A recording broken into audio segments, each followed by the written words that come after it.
Here is Immortal Moments for explanation. Friends, like videos and subscribes to our channel. Tales of Herding Gods Episode 111 Explanation. So let's start our explanation. The treasured ship left the Yudu life forms in the dust, its speed becoming faster and faster. This was something that had never happened before. On the deck, Pan Gong So and the rest grabbed onto the guardrails in a hurry so that they wouldn't fly off. Could it be that Qin Mu that Brett used the silver helmet to drive the ship? Pan Gong So looked around for him, Qin Mu, and to his surprise saw him holding onto the guardrails as well. He wasn't wearing the silver helmet, so it was obvious that the person controlling the ship wasn't him. Pan Gong So was slightly stunned. If it wasn't Qin Mu driving the ship, then who was the one doing it? Could there be another terrifying entity hidden on the ship, or was the ship possessed?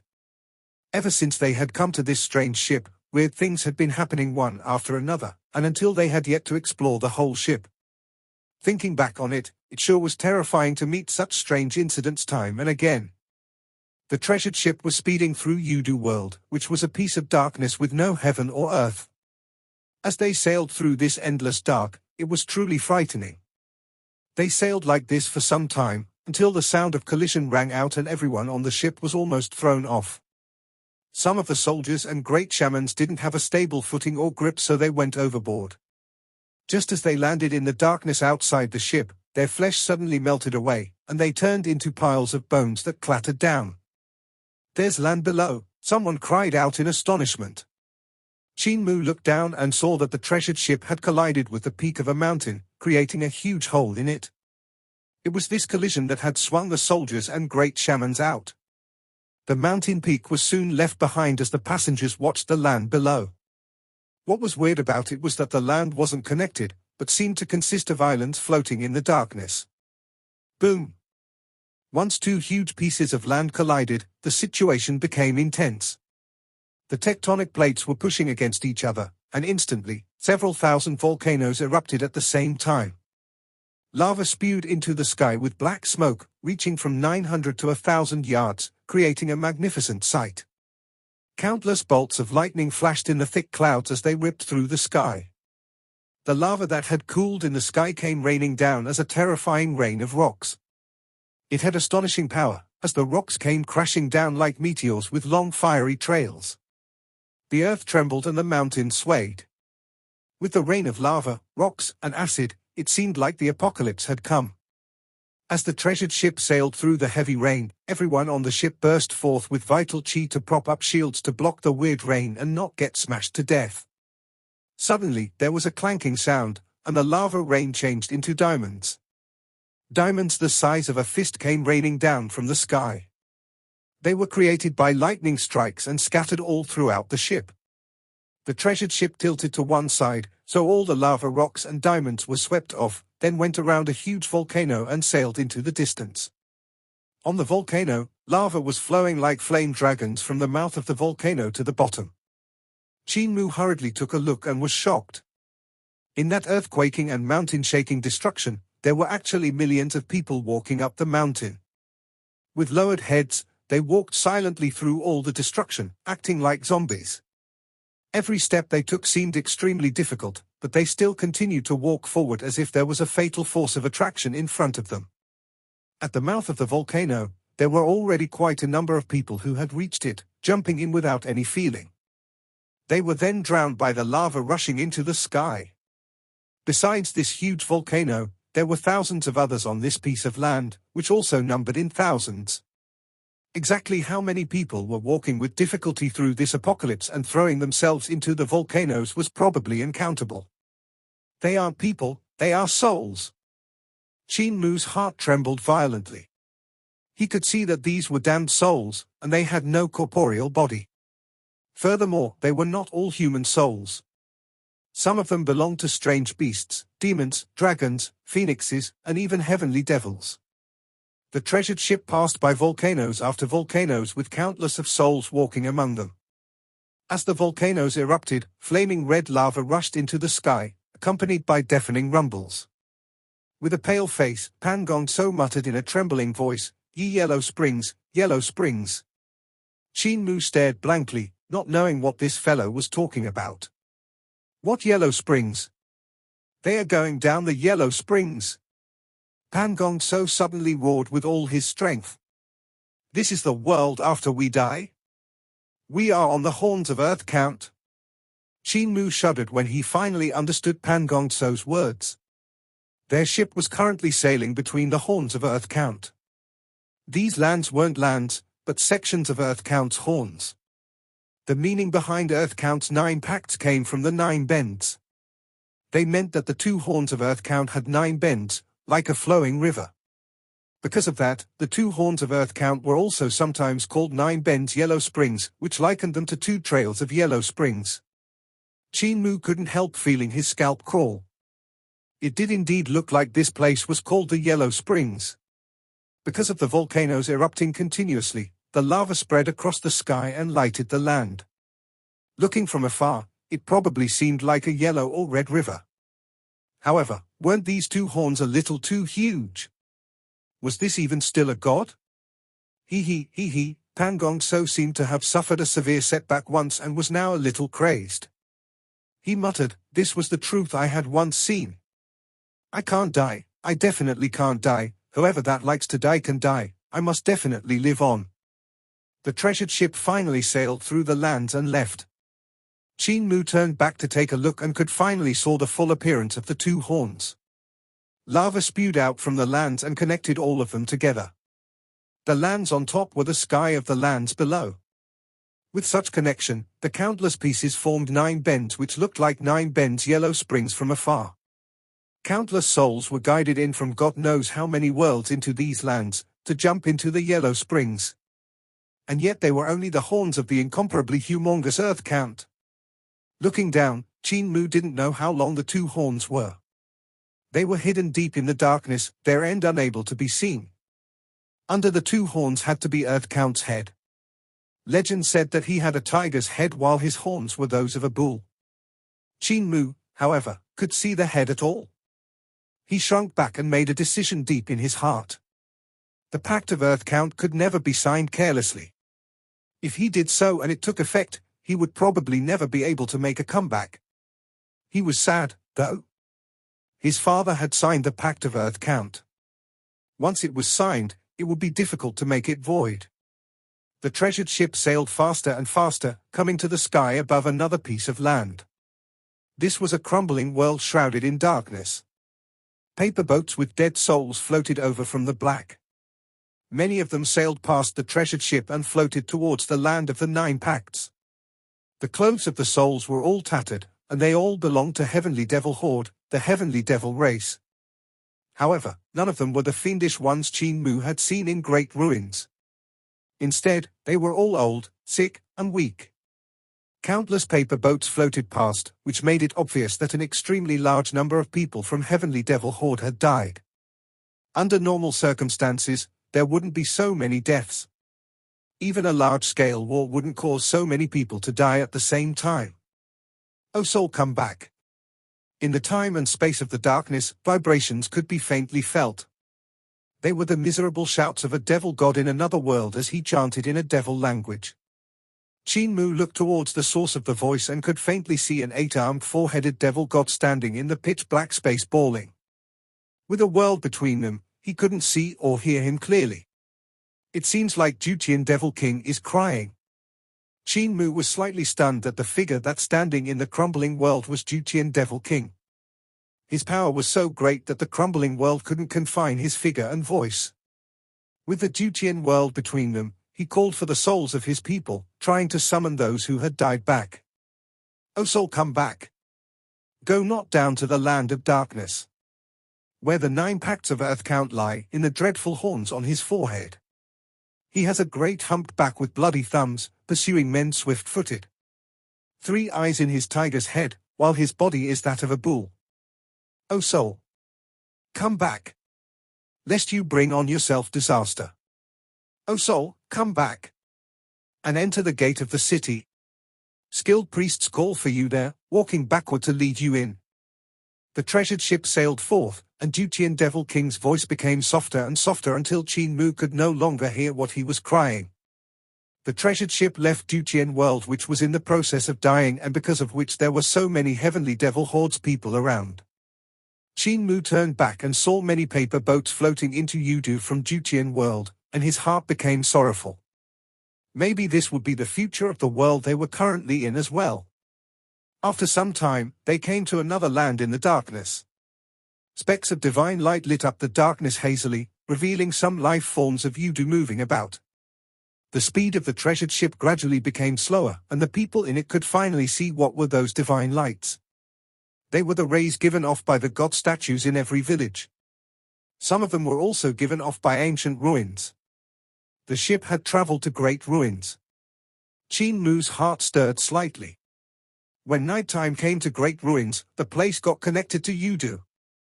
There was a part of great ruins that was overlapped with Yudu. When night came, there would be life forms from Yudu coming out for activities. At that time, Yudu world was dominant, suppressing the real world. However, when the day came, the real world would overshadow Yudu world. In the darkness, wherever the rays shone upon was the real world, and each of the rays was the entrance to the real world. This meant that if they entered any village protected by the god statues or any ruins, they would be able to leave Yudu and return to reality. The aim of the treasured ship sailing to here had to have been to send them back to the real world. The speed of the treasured ship became slower and slower, so the passengers could finally see their destination. In front of them was an ancient ruin that was giving off astonishing rays, which forced the darkness back. There was also a majestic palace over there, but it was already dilapidated. Yet the majestic god statues were still giving off rays that lighted up the darkness. The treasured ship slowly stopped and floated into the sky above the ruins. Below it, there was many strange beasts lying prone as well as some passers-by that were getting along well with the strange beasts while avoiding the invasion of the darkness. They all raised their heads and looked curiously at this ship that had suddenly appeared above them. Qin Mu called the two white bats and the dragon Qilin to jump from the ship. Pan Gongso also had his retainers to jump off the ship. One of the shaman kings looked at Qin Mu and said with a flickering gaze, "Grandmaster." Pan Gongso shook his head. "We are now in great ruin, so we shall follow the rules of great ruins, don't create additional troubles." Qin Mu raised his head to look at the ship with a complicated expression. The treasured ship slowly rotated and changed its direction before sailing out of the ruins and into the darkness. The man in the tree had to have driven the ship back into Yudu to look for his family. This is not Ghost Valley. Fu Yuchen looked around. The two white bats were slightly reserved as it was their first time leaving Ghost Valley. They wanted to hang upside down yet felt too shy to do it.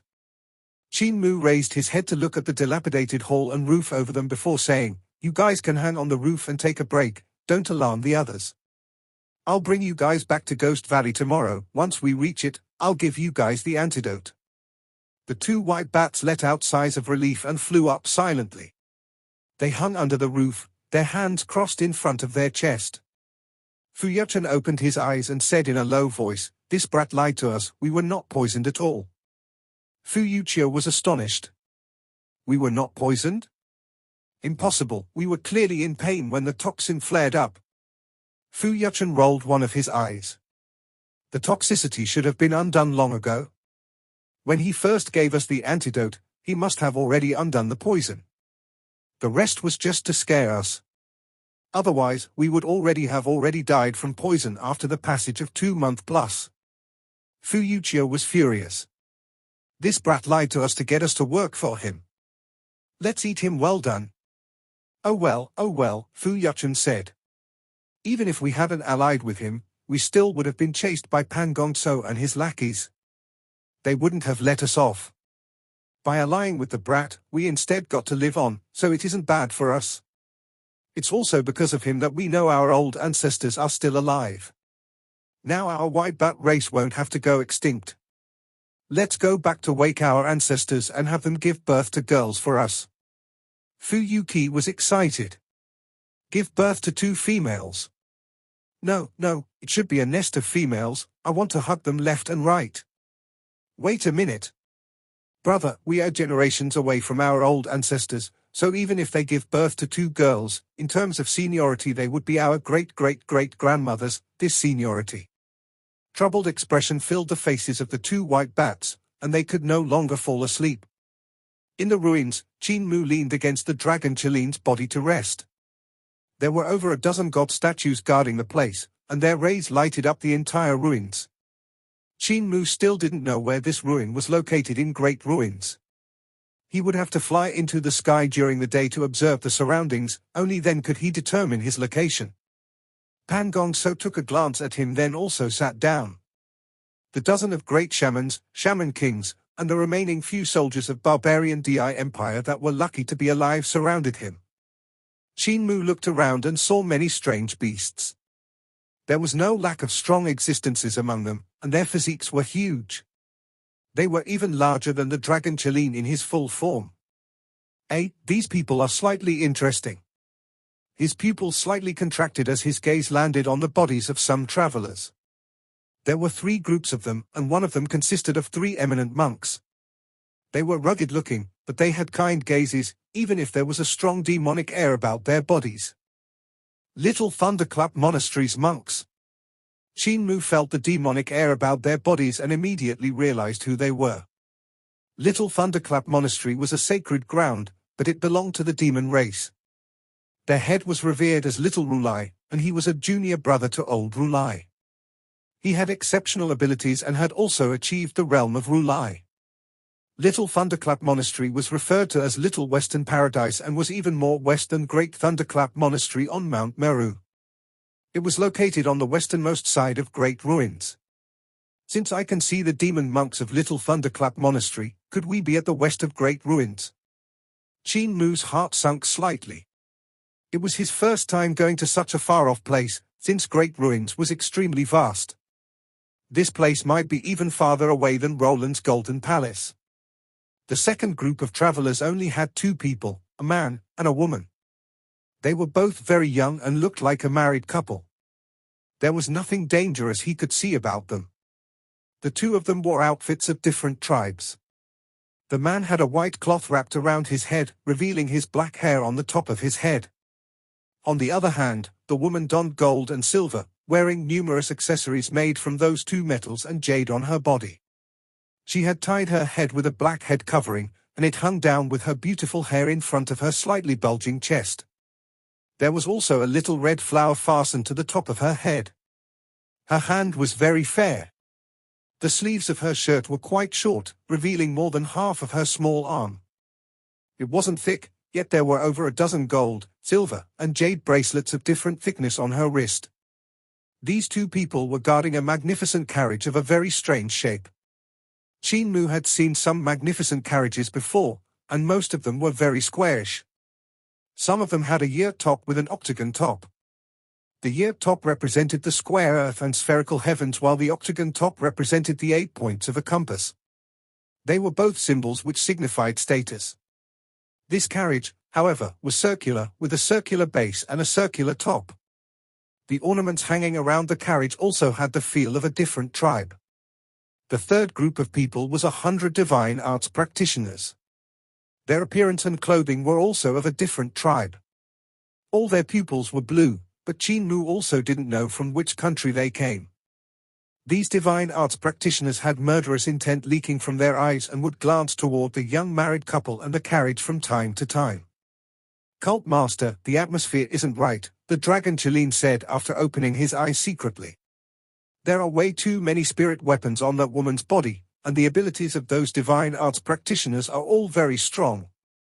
Qin Mu raised his eyebrows.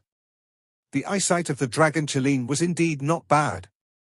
The gold, silver, and jade accessories that the woman was wearing were all spirit weapons. When Qin Mu glanced at them with his green heaven's eyes, each and every spirit weapon was giving off dazzling spirit ray which showed that their power wasn't weak.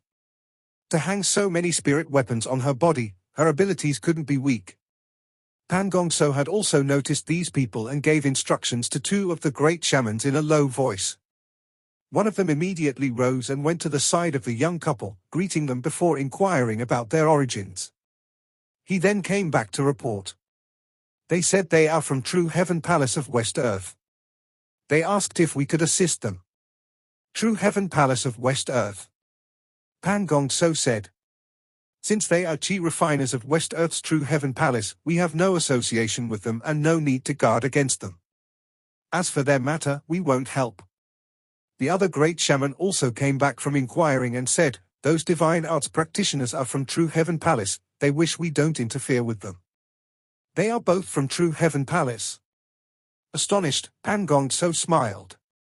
It seems like an internal strife, so there's no need for us to bother with them. Those 3 demon monks are from Little Thunderclap Monastery and there's some grudge between them and our Roland's Golden Palace, so we should guard against them. Roland's Golden Palace frequently captured humans and demons to cultivate and had quite a number of clashes with Little Thunderclap Monastery due to capturing quite a number of demon monks from there and using their souls to cultivate. The 3 monks also saw through the origin of Pan Gongso and his followers. They looked at each other, but they didn't make a move. Pan Gongso said in a low voice, since we met with people from Little Thunderclap Monastery and West Earth, it means that this place is in the west of Great Ruins. It shouldn't be too far from Little Thunderclap Monastery so the 3 monks can't be left alive. After the sun rises, we'll get rid of them immediately. Everyone acknowledged. As for Cult Master Qin, he looked towards Qin Mu who was currently rummaging through a Dao Tai sack. He sensed his gaze and raised his head to give him a radiant smile. He looked like a sunshine-bright boy. The Dao Tai sack that Qin Mu was holding was that of Pan Gongso. He took out items from the inside and examined them over and over again, playing with each and every one of them. What a huge hammer! He raised a white-bone huge hammer and gently swung it. Instantly, countless skulls came out from the huge skull on the top, spewing soul fire in all directions. Qin Mu shook it again, and the huge skull opened its mouth to suck the smaller skulls back into its mouth. There's actually also a sword pellet inside. Qin Mu returned the white bone hammer into the Dao Tai sack and took out a sword pellet. Once he executed it gently, countless fine swords that were like hair surrounded his palm. Cultivating to such a fine realm, your technique sure is profound. Is this the refining method of Dao Sect's Dao sword? Doesn't seem so. Qin Mu shook his head. Dao sword only needs one sword and that's it. Old brother Pan, your cultivation isn't there yet. No wonder your Dao sword is only SOSO and not as good as that of Dao Master. Pan Gongso grunted and sneered. The Dao Tai sack you stole was merely a fraction of the wealth I have accumulated throughout all my lifetimes. He lowered his voice and instructed the shamans on his left and right, tomorrow morning, you shaman kings shall get rid of the 2 white bats and that fat cat, the rest will work together to get rid of the Qin brat. Qin Mu checked the items in the Dao Tai sack before standing up and walking towards the 3 demon monks. He greeted them. Senior brothers. The 3 demon monks that had been meditating hurriedly got up to return the greeting. Senior brother. The 3 monks wore wide robes with large sleeves, but even though their robes were big, they still couldn't cover their legs, revealing razor-sharp talons and thick bird legs that were covered in feathers. Are the 3 of you from Little Thunderclap Monastery? Qin Mu asked. Does Little Rulai have a disciple that's a devil ape, his name in religion Kong? The 3 demon monks were astonished for a moment, then nodded. Senior brother, Rulai bestowed him the name in religion of Zhong Kong, and is indeed Rulai's disciple. May I ask how do you know Zhong Kong? Qin Mu smiled. I'm Heavenly Saint Cult Master, and he's my sworn brother so I naturally know him. I see. The 3 monks let down their guards and smiled. One of them said, my name in religion is Ding Ju, and these are my brothers, Ding Ji and Ding Ming. We pay our respects to Heavenly Saint Cult Master. Qin Mu took a look at Pan Gongso and said, that youth is the Grand Master of Roland's Golden Palace and has 3 shaman kings beside him. 2 of them are on Celestial Being Realm and 1 of them is on Life and Death Realm. The 3 monks were shocked, their faces turning ashen. What can we do then? We are still not at Celestial Being Realm, we can't fight them. Qin Mu smiled. Don't worry, there's me. I'll bring you guys out tomorrow. Follow me, let's rest over there. The 3 monks relaxed and followed him to Dragon Chilin's side. They immediately greeted him. Senior brother. The Dragon Chilin was already asleep so he didn't bother replying. The 3 demon monks had good tempers so they didn't take it to heart. They greeted the two white bats that were hanging from the roof as well. Senior brothers. The two white bats cupped their fists and returned the greeting. Senior brothers. Only then did the three demon monks sat down to continue meditating. Pan Gong So saw the situation, and his face turned slightly black. He humphed to himself. Qin Mu asked with a pleasant expression, "Have the three of you heard of Heavenly Saint cult before?" Ding Ju shook his head. "We have only moved around in great ruins, so we have not heard before."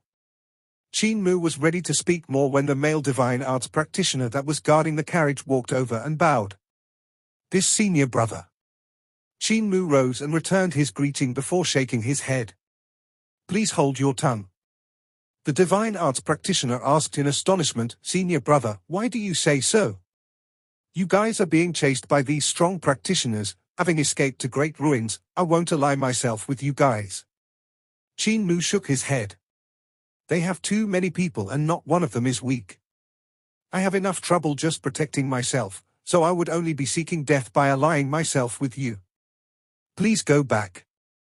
The man revealed a disappointed expression and returned back to the carriage, saying something to it in a low voice. The voice of a little girl came from the carriage. "Mother, does that big brother not want to help us?" Another charming voice came from the carriage after a sigh. "There is not one righteous person in great ruins to save us, mother and daughter."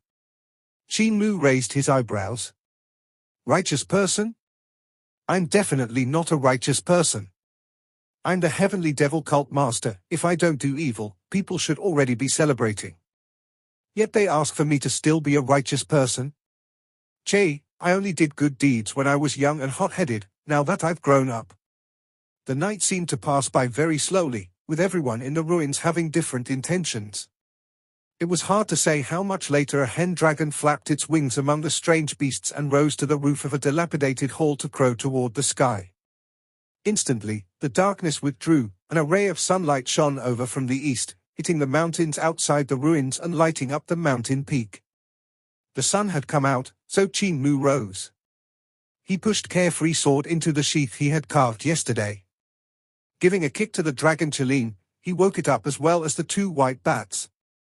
The dragon Qilin crawled up, his eyes were filled with vigor. "Cult master, today's ration." Qin Mu rummaged through his Dao Tai sack. He didn't have much of the scarlet fire spirit pills left, but he still gave away the full meal. The two white bats let go of their purchases and fell to the ground from the roof. The three demon monks also opened their eyes and took out clear water and biscuits from their backpacks. Their biscuits were made from crushed insects. The monks of Little Thunderclap Monastery were of the demon race, so they weren't strictly vegetarian and didn't have as many rules as monks of Great Thunderclap Monastery. These three were bird-strange beasts, so they still liked eating insects. For the convenience of carrying them around, they had squashed them into biscuits.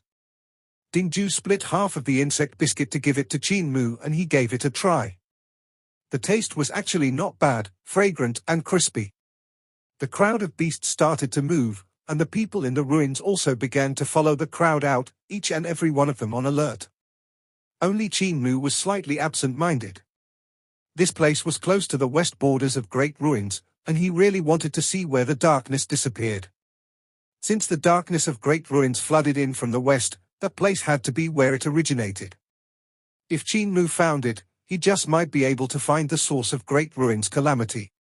The beasts walked out of the ruin, and Qin Mu turned back to have a look. He saw that the carriage was also driving over, but he could no longer see the woman with the little red flower or the man with a white cloth wrapped around his head. He only saw two deers covered in plum blossom spots pulling the carriage. There was a white cloth wrapped around the buck's horns while the ears of the doe were wrapped with a black cloth.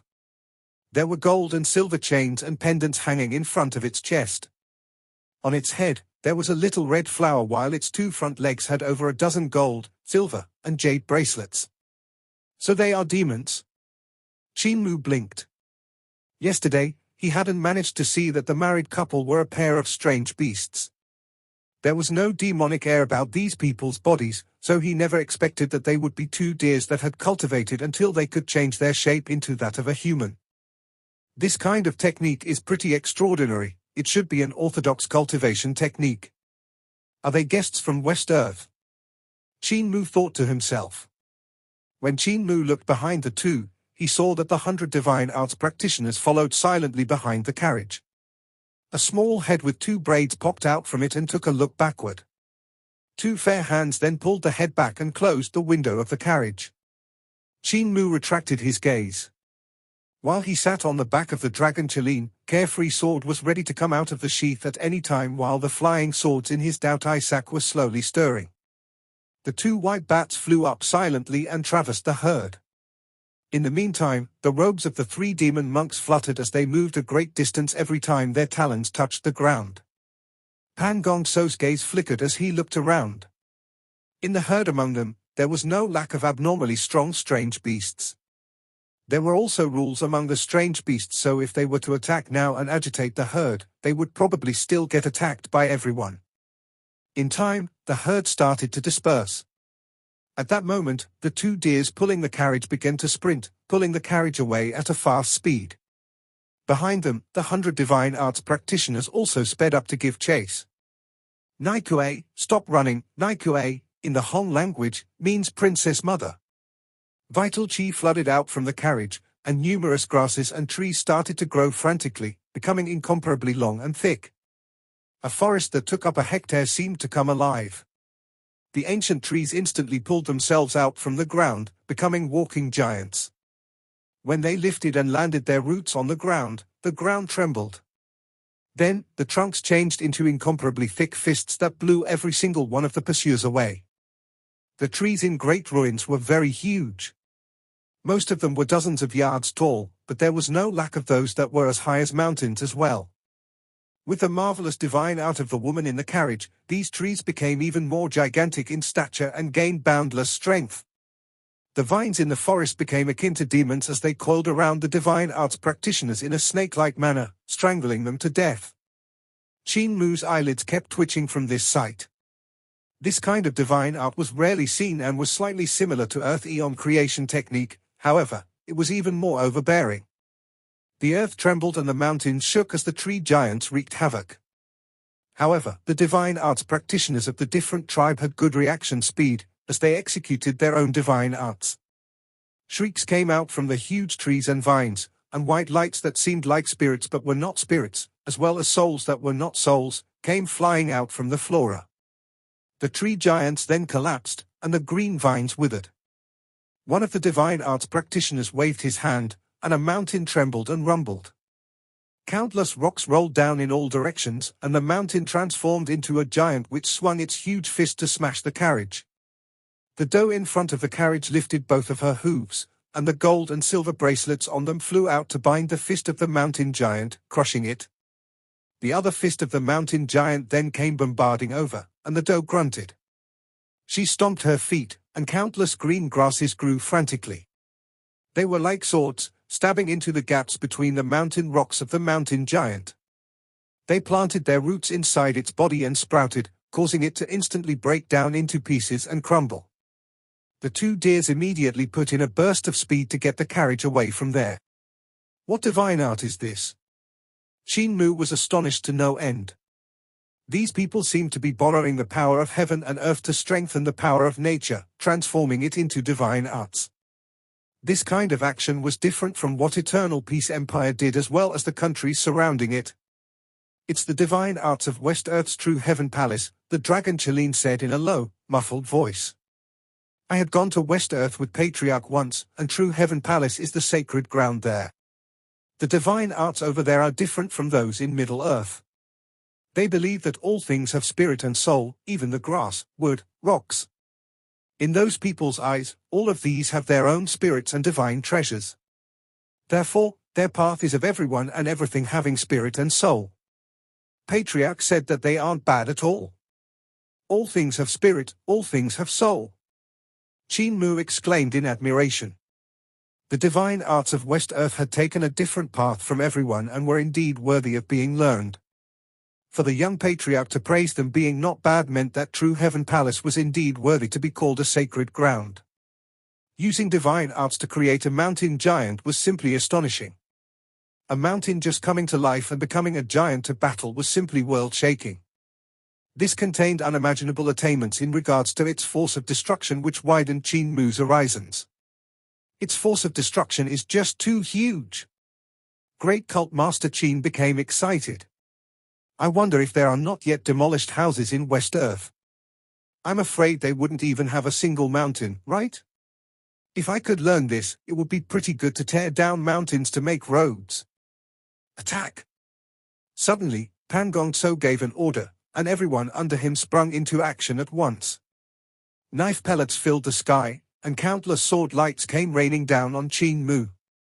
At the same time, the three shaman kings also moved and cast shaman spells to bring the two white bats down from the sky. Qin Mu laughed loudly and raised his clothing up to vanish. In the next instant, he appeared beside the great shamans and soldiers of barbarian Di Empire. Once his carefree sword flew out, countless sword lights burst forth from his Daotai sack and shot off in all directions. Swoosh! 8,000 swords filled the ground and floated in an area of 300 yards. Blood continuously dripped off from the blades of the swords, when only two great shamans of 7 Stars realm had escaped unscathed. They withstood the countless sword lights and didn't get pierced through the heart, however, they had been frightened. Teleportation clothing? Pan Gongso was astonished. Qin Mu had made his move way too fast. By relying on the teleportation to come right next to them, he instantly unleashed his fatal move. With a raise of his finger, carefree sword flew up and countless sword lights swirled around it, flashing down towards one of the great shamans on 7 Stars realm. Golden wings appeared behind the great shaman's back and flapped repeatedly. Countless golden feather swords flew out and clashed with the attack. Qin Mu was suddenly overwhelmed and blown backward. As he did so, his clothing covered his body, and he vanished. The next instant, Qin Mu appeared behind that same great shaman, and his 5 fingers opened up, making carefree sword and the rest of the 8,000 swords whiz over. At this moment, Pan Gongso's body turned and he also vanished.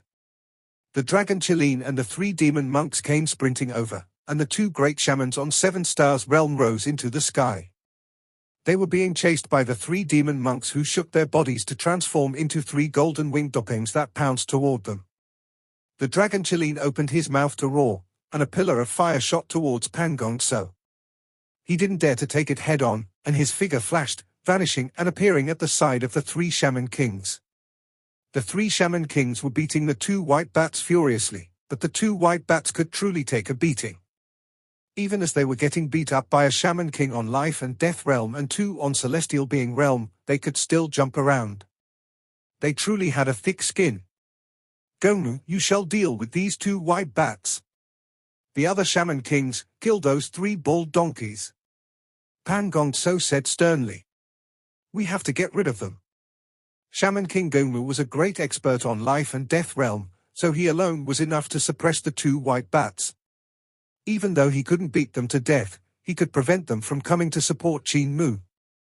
2 shaman kings on celestial being realm and 2 great shamans on 7 Stars realm were more than enough to kill 3 demon monks and the dragon Qilin, as the 4 of them had not yet cultivated to celestial being realm. Just as Pan Gongso said those words, he saw Qin Mu taking out a black jar from his Daotai sack, and his scalp couldn't help crawling. He shouted sternly, "Move back quickly." He activated the teleportation spell, and his figure immediately vanished. Even though his cultivation had already reached 6 directions realm, he still couldn't teleport too far away. He could only cover about 2,000 yards. Pan Gongso turned back to look and saw that Qin Mu had already smashed the black jar. Incomparably dense black smoke started to spread in all directions and instantly covered an area of several hundred yards.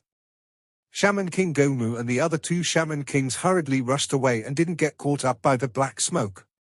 Yet even after escaping with their lives, they couldn't help feeling a lingering fear.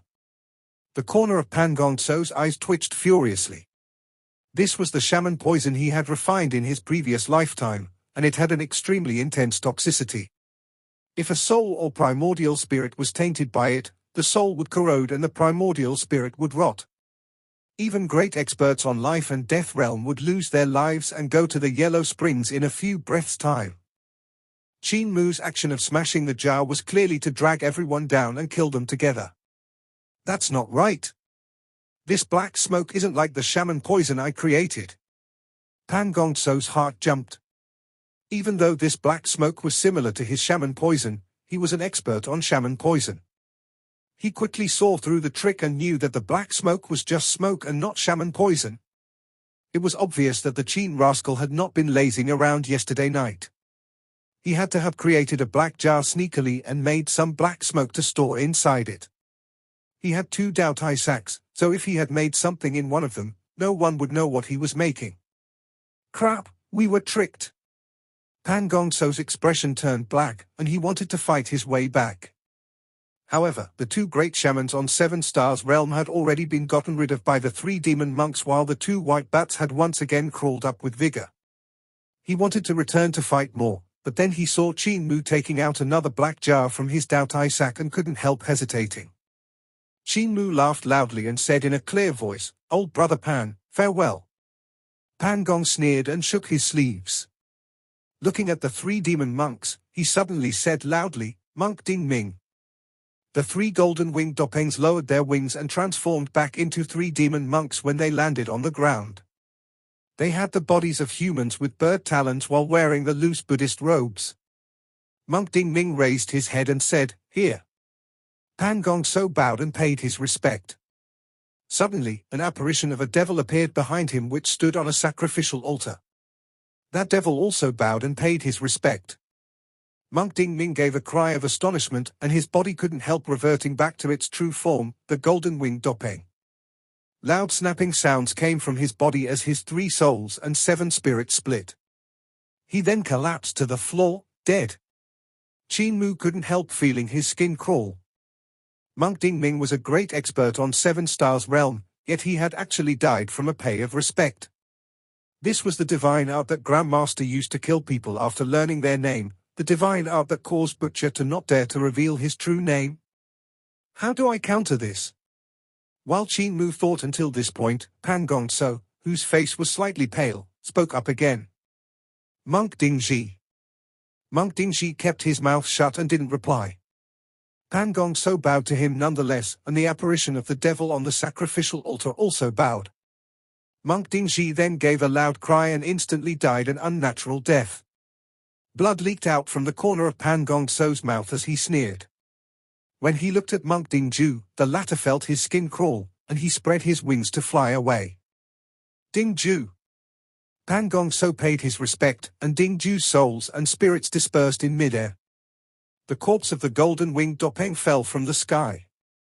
Pan Gongso spat out a mouthful of blood and looked at Qin Mu ruthlessly before turning around. "If you had not used a fake name, it would have been this easy for me to kill you." The 3 shaman kings immediately caught up with him and vanished into the forest. Qin Mu frowned. Pan Gongso was afraid of the shaman poison he had created himself, so he didn't dare to attack and could only retreat. However, the shaman spell he had used to pay respect to the soul when he was angry was indeed terrifying. Pan Gongso was still on 6 Directions Realm, yet experts on 7 Stars Realm had just died with just the paying of respect. The abilities of the 3 demon monks were very extraordinary, and they were strange beasts that had great success in their cultivation, yet that had helped them none. Golden-winged dopeng was considered quite a well-known unusual breed in Great Ruins and had extremely strong abilities. Their corporeal bodies were tough, and by cultivating the Dharma of Little Thunderclap Monastery, their primordial spirits were stable. For someone to kill 3 golden-winged dopeng in a row by just paying respects, the divine art was truly enough to make Butcher take strict precautions. In the past, Pan Gongso had some tolerance, giving off the demeanor of a great scholar. However, after suffering several setbacks under Qin Mu's hands, he was shamed into anger and no longer held back. This time, he killed 3 demon monks of Little Thunderclap Monastery by paying respects, but next, he would probably lay his hands on the people beside Qin Mu. Who would be able to take his respect? However, after Pan Gongso paid his respects to these 3 people, he seemed to have suffered heavy injuries as well. It's obvious that this divine art has an extremely great drawback and can't be used recklessly. Qin Mu's brows still didn't relax. Even though the drawback was great, such a divine art was still hard to deal with, impossible to guard against. Bury these 3 monks, we can't let their corpses be exposed to the wild. The few of them buried the corpses of the 3 golden-winged doppings, and Qin Mu paid his respects while sighing. Rest in peace, I shall burn Pangong Tso as an offering to you guys some other day. Let us go. Wait a minute. The dragon Qilin immediately halted, and Qin Mu shut his eyes. After a moment, he opened them and took out his brush, ink, inkstone, and paper. His vital qi burst forth and spread open the paper in midair. Stirring the ink with his brush, he painted in midair, and not long later, a picture of the devil standing on the sacrificial altar was painted by him. Qin Mu planned to put down the last stroke, but he stopped. He took out his seal to stamp on the painting and only then made the last stroke. The crux of Pangong Tso, paying respect to the soul with the shaman spell, should lie within this devil. Looking it up and down, Qin Mu ensured that he didn't draw it wrongly. Between the painting and calligraphy Death had taught him, painting had to pay particular attention to capturing the form, will, and grace. Qin Mu frequently went out of the village with him to collect local cultural materials and draw all kinds of stuff. Even though the devil behind Pangong Tso hadn't stayed there for a long time, Qin Mu had still captured its rough form and grace, painting the devil accurately. I don't recognize this devil, but there are all kinds of god and devil sculptures in Great Ruins. Village chief, Old Ma, and the rest are more experienced and should recognize it. Since I'm already in Great Ruins, I should just return to the village and ask them. Even if they don't recognize it, there's still Heavenly Saint Cult and Eternal Peace Empire. Among all of them, there will be someone who will recognize it. Qin Mu put away the painting and thought to himself, as long as someone recognizes this devil, there will be a possibility to break Pangong Tso's shaman spell. Otherwise, I'll just have to get rid of him without caring for consequences. Not caring for consequences meant that he would have to attack Roland's Golden Palace. But before he could even lay his hand on this sacred ground, he would have to take down the prairie by eliminating all the countries there. The difficulty of this could be well imagined. Without any alternatives, the final way out would be to incite the Emperor to launch his troops on the prairie and raise Roland's Golden Palace, since Heavenly Saint Cult alone didn't have such an ability at the moment. The dragon Qilin took a step away, and Qin Mu called the 2 white bats back to treat their injuries. When they were healed, Qin Mu sprinted into the sky with the protection of the 2 white bats to survey the terrain.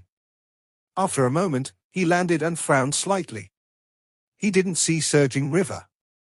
If he saw Surging River, he could determine his location, but without it, he had a hard time to determine his precise location with just the markings on the geographical map of Great Ruins.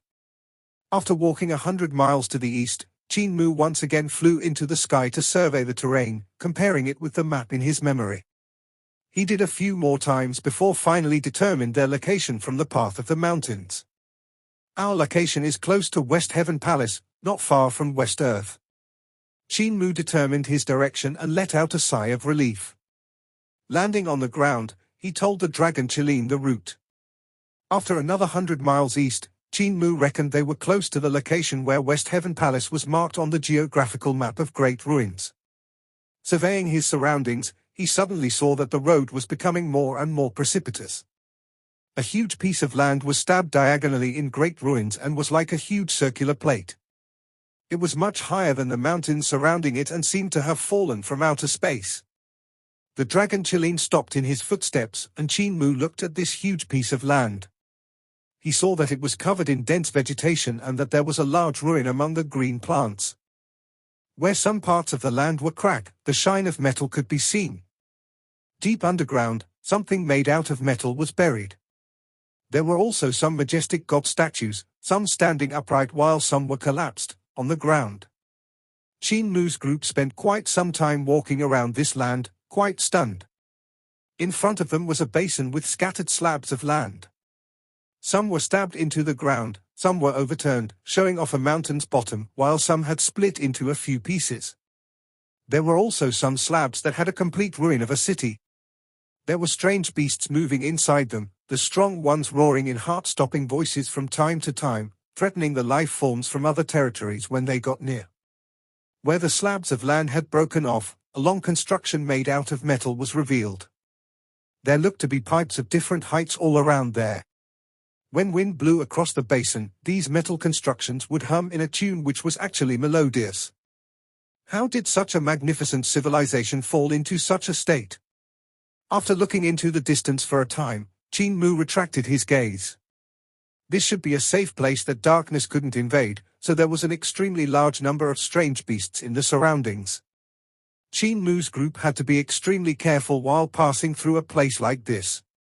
If they took a detour, they would probably require a day to go around, so they could only continue forward. Qin Mu jumped down from the dragon Chilean's back and led the way personally. He had lived in great ruins ever since he was young and so knew the habits of the strange beasts well. If he let the dragon Chilean or the two white bats lead the way, they would definitely cause some trouble. He entered deep into the basin, and Qin Mu suddenly saw the ruts of a carriage. The ruts had to have been left behind by that carriage of West Earth's true heaven palace. There were also some messy footsteps which should have been left behind by the divine arts practitioners giving chase. They had obviously barged into this place in a hurry, but looking from their tracks, these people had to know the rules of great ruins well since they didn't take the wrong path. However, the divine arts of West Earth's true heaven palace were pretty unusual as their scale and activity were all very large in scope. If they were to make their moves here, it would be easy for them to anger the territorial strange beasts. If we take the same path as them, we might get implicated. Qin Mu wanted to find another path, yet what could he do when this was the only safe path across this basin? If he was to take a detour, he would have to go through a huge pool. He looked toward that huge pool, and the water in it suddenly churned. A huge crocodile man rose up and stood on the water's surface. With smoke spewing out from his nose, he sharpened his already razor-sharp claws. This territorial strange beast wasn't good to provoke, so if Qin Mu took a detour through there, he would be seeking death. On the other side were the ruins of a city. It had as many majestic shrines as there was hair on a cow, and numerous red-crowned and black-necked cranes were flying around it. They danced in the sky and looked very peaceful. However, in the city, there were two huge, male and female, cranes practicing their sword moves. As their wings vibrated, countless sword lights filled the sky and lined up into a circle. From the movement speed of those sword lights, Qin Mu felt that these two crane leaders were even more dangerous than the crocodile leader. There's only this path. Qin Mu let out a shaky breath and muttered under his breath, "We cannot interfere with the family matters of West Earth's true heaven palace. I'm not someone who likes fighting and poking my nose into other people's business. We will just walk around them." The center of the basin was very bustling, with 4 rhinoceroses that had thick bone armor walking around. Their bodies were snow white, without a speck of impurity. Their little eyes glanced at Qin Mu and the dragon Chilean behind him in alert, as well as the white bats that were flying to and fro and hanging themselves on the trees continuously. One of the female rhinoceroses spoke up in a human language. "This huge dog is so fat that it had become a pig, yet it is actually still able to walk." The rhinoceroses in the lead had an ashen face and immediately rolled on the ground, transforming into a giant with the head of a rhinoceros and a human body. Underneath his bone armor was bulging muscles, and he put his front hooves forward while saying to Qin Mu, "Dao friend, my old wife likes to spout nonsense, please don't take it to heart." Qin Mu smiled. "No worries. Fatty Dragon is indeed a little fat." The rhinoceros leader let out a sigh of relief and brought the 3 female rhinoceros to leave immediately while grumbling, "Can't you see it? These fellows are all ruthless characters, every one of them is fiendish, especially that human and the 2 white bats, having so many souls of the dead circling around them."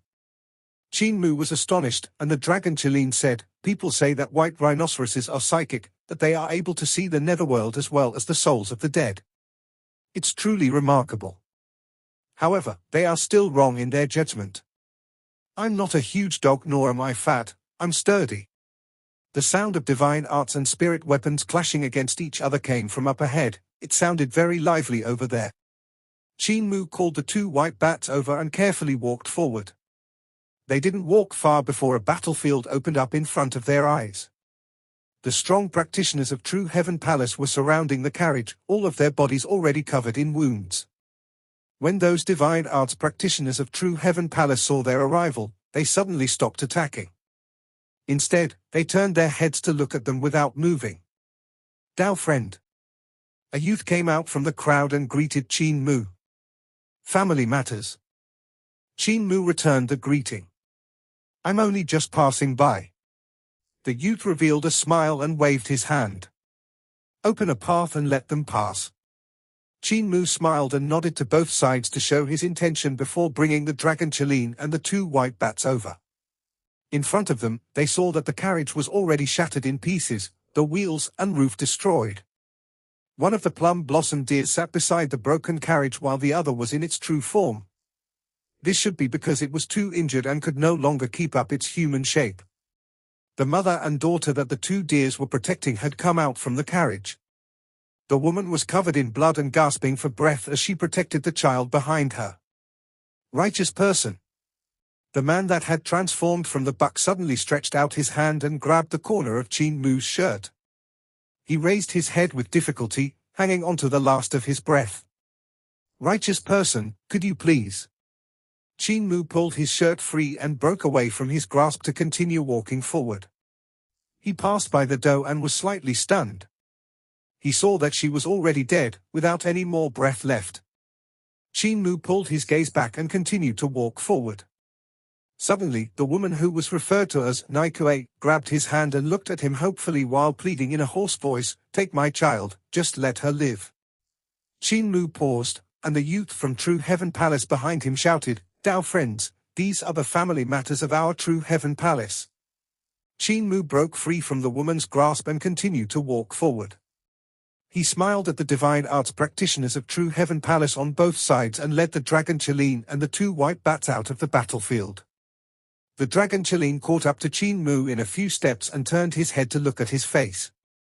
He hesitated before saying, "Cult Master." Qin Mu was expressionless as he said, "It's other people's family matters, so we shouldn't interfere." "It's good not to interfere. Patriarch said that you like to create trouble, but it looks like you have grown up." Qin Mu stared blankly ahead. Grown up? This is growing up. You understand how to weigh the pros and cons, so you have naturally grown up. You have become rational, the dragon Qilin explained. You were very irrational in the past, fighting here and there, not fearing to offend anyone. During those few months, Patriarch had to clean up a lot of your messes. Qin Mu fell silent as shouts came behind him. So this is growing up? I don't want to grow up then. Qin Mu burst into laughter and continued walking forward. Small swords came flying out silently from his Daotai sack and stabbed in his surroundings. More and more flying swords landed on the ground and laid a sword formation. He continued walking forward, and the 8,000 swords continued to enter the ground in front of him. Sword-treading mountains and rivers, the swords actually formed the shape of mountains and rivers by stabbing themselves into the ground. With a ding, the final sword landed. Qin Mu stopped and pressed his hand down. The 8,000 swords went underground in unison, and he suddenly covered himself with his clothing, vanishing without a trace. Your father, am not willing to become an adult like this. This video is end here. Like the video and subscribe to my channel.